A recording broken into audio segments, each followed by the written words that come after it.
2 Samuel chapter 2. David anointed king over Judah. In the course of time, David inquired of the Lord, "Shall I go up to one of the towns of Judah?" he asked. The Lord said, "Go up." David asked, "Where shall I go?" "To Hebron," the Lord answered. So David went up there with his two wives, Ahinoam of Jezreel and Abigail, the widow of Nabal of Carmel. David also took the men who were with him, each with his family, and they settled in Hebron and its towns.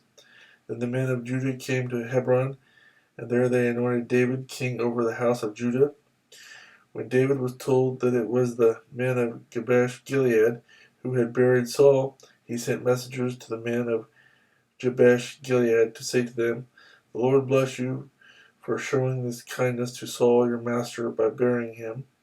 May the Lord now show you kindness and faithfulness, and I too will show you the same favor because you have done this. Now then, be strong and brave, for Saul your master is dead, and the house of Judah has appointed me king over them." War between the houses of David and Saul. Meanwhile, Abner, son of Ner, the commander of Saul's army, had taken Ishbosheth, son of Saul, and brought him over to Mahanaim. He made him king over Gilead, Ashuri, and Jezreel, and also over Ephraim, Benjamin, and all Israel. Ishbosheth, son of Saul, was 4 years old when he became king over Israel, and he reigned 2 years. The house of Judah, however, followed David. The length of time David was king in Hebron over the house of Judah was 7 years and 6 months. Abner, son of Ner, together with the men of Ishbosheth, son of Saul, left Mahanaim and went to Gibeon. Joab, son of Zeruiah, and David's men went out and met them at the pool of Gibeon. One group sat down on one side of the pool and one group on the other side. Then Abner said to Joab, "Let's have some of the young men get up and fight hand to hand in front of us." "All right, let them do it," Joab said. So they stood up and were counted off, 12 men for Benjamin and Ishbosheth, son of Saul, and 12 for David. Then each man grabbed his opponent by the head and thrust his dagger into his opponent's side, and they fell down together. So that place in Gibeon was called Helkath Hazarim. The battle that day was very fierce, and Abner and the men of Israel were defeated by David's men. The 3 sons of Zeruiah were there, Joab, Abishai, and Asahel. Now Asahel was a fleet-footed as a wild gazelle. He chased Abner, turning neither to the right nor to the left as he pursued him. Abner looked behind him and asked, "Is that you, Asahel?" "It is," he answered. Then Abner said to him, "Turn aside to the right or to the left. Take on one of the young men and strip him of his weapons."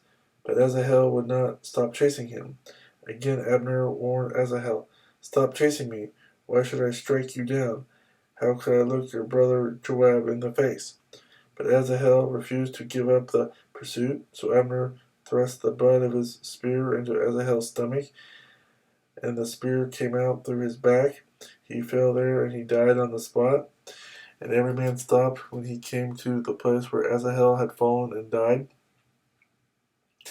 But Joab and Abishai pursued Abner, and as the sun was setting, they came to the hill of Ammah near Giah, on the way to the wasteland of Gibeon. Then the men of Benjamin rallied behind Abner. They formed themselves into a group and took their stand on top of a hill. Abner called out to Joab, "Must the sword devour forever? Don't you realize that this will end in bitterness? How long before you order your men to stop pursuing their brothers?" Joab answered, "As surely as God lives, if you had not spoken, the men would have continued the pursuit of their brothers until morning." So Joab blew the trumpet, and all the men came to a halt. They no longer pursued Israel, nor did they fight any more. All that night Abner and his men marched through the Arabah.